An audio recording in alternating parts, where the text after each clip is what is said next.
Hi everybody, Alchemist Lion here, and today we're going to cover the ultimate build to run when you're doing endurance. The first loadout I'm going to show is my endurance building and War Games loadout, and this is the loadout I use when I'm building endurance, as well as playing War Games. And this loadout is basically meant for movement and maneuverability. I get around fast, and building is a lot more easier with this. So I start with Fleetfoot Ken. He is my primary, and he's going to give me an extra 37.5% movement speed. So I can move around really fast, especially once you add in like a Guardian's Wild or a Baron. You can get around quite nicely. And then I'm going to add in Soaring Mantis, and that gives 2 additional jumps when you're a ninja. So that's 3 jumps in total. You can get almost over any cliff. You can get onto all the roofs with this in your loadout, and it just makes it so much easier instead of having to fall off and then find your way back onto a ledge.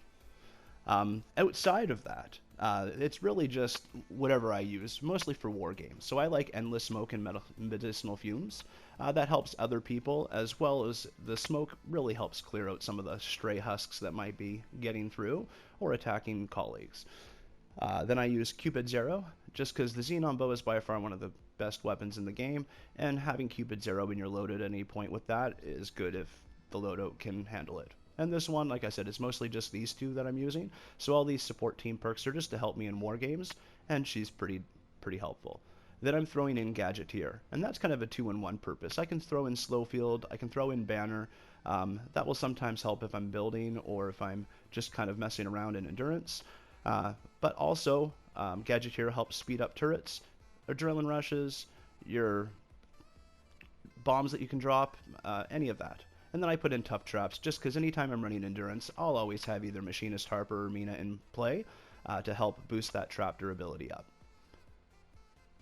So here we are with Fleetfoot Ken and Mantis Leap in the endurance, and this is kind of why I like it. So you can go all the way from home base, diagonally across, all the way to hill, in one jump, basically. So, I mean, it's ultimately the best get-around tool. I can get on all the roofs. I mean, if you're looking, even without the Guardian's Will, I am still moving really fast. Once you throw the Guardian's Will in there, it just, you can get so fast so far. Time cheats can be quite high, and in no building and things like that, you want to be able to get that maneuverability to get up there. And comboed with the Guardian's Will, I mean, you basically get a 4th jump out of that Guardian's Will. And yeah, that's this one. Now, for my actual running endurance loadout. So when I'm building, I'll run endurance for a round or 2 just to let it kind of all settle in, save. For some reason, I find it works better that way. But I'm never going to run that loadout if I'm going a full round, unless I want to see if I can do it with the Ninja. My durability isn't the greatest, so I like to have Mina or Harper in there to give me that extra trap durability. So if I'm going from start to finish, I'm not building beforehand and I want to run the full endurance, this is the loadout I generally going to go on, because then I can pop on recycling and kind of go away for a bit as my endurance is running. If things get a little hairy towards the end and I need to fight, I still have Cupid's Arrow in place. Otherwise, it's pretty standard, the things I use. I use power modulation for the re-healing of things if I need it. Again, I don't really use this when I'm going doing my endurances and running AFK. I mostly just will have this as a backup, mostly for my AFK spot. Fleet, I don't know, Constructors are really slow, so I like having that extra movement speed on top of my Guardian's Will that I use to help move around faster if I have to go and do damage control or see if something's failing, what's going on.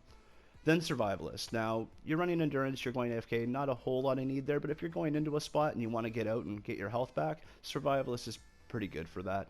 I don't need a lot of the spaces in this support team for this loadout, so I use these ones to just kind of help my gameplay a little bit better when I'm inside the endurance. And then Hotfix, the building repair speed. So if I'm going to repair something, it just does a little faster. Then I use Slowfield and Banner, and those are just so that I can, if husks are getting close, I can slow them down, and then Banner, so I have a respawn point.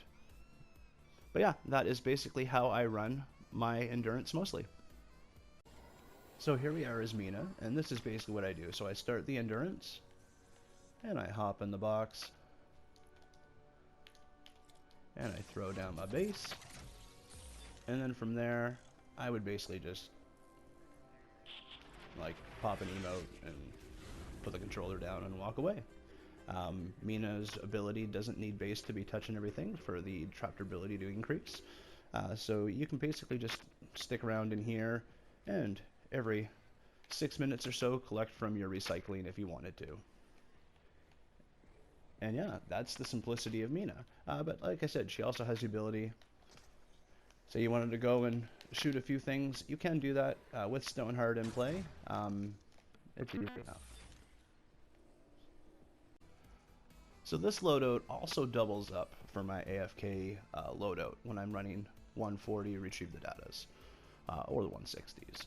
And basically all I do is I swap out things. So I use a lot of my loadouts, call me multifunctional, where I just have one or two heroes that I swap out to give myself a different loadout.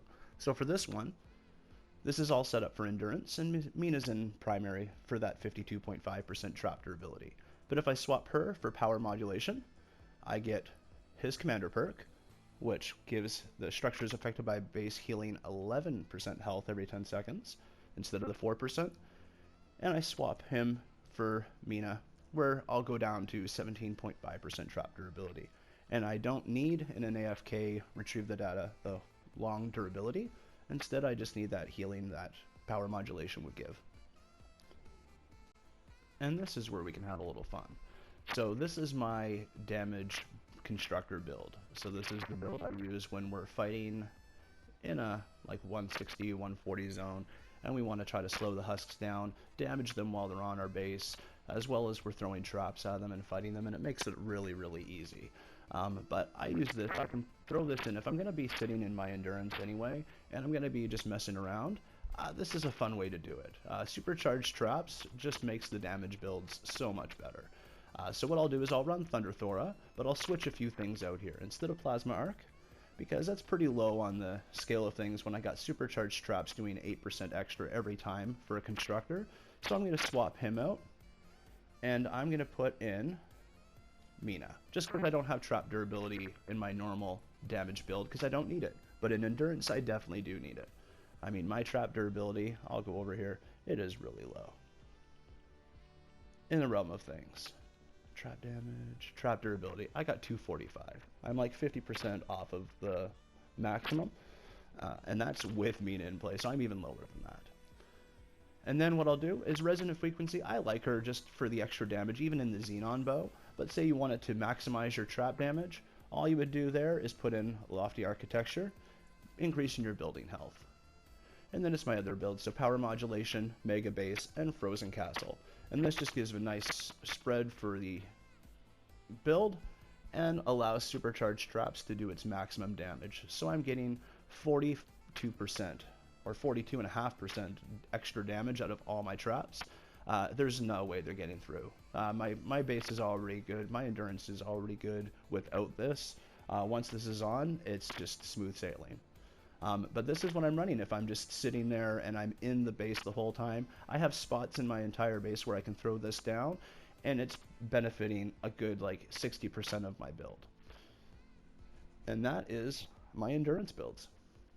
Alright, now for Thunder Thora. So what I will do is once the endurance starts, based off of whatever base I'm at, I go right to the spot that I have set for Thunder Thora's base presence. I'll place it down,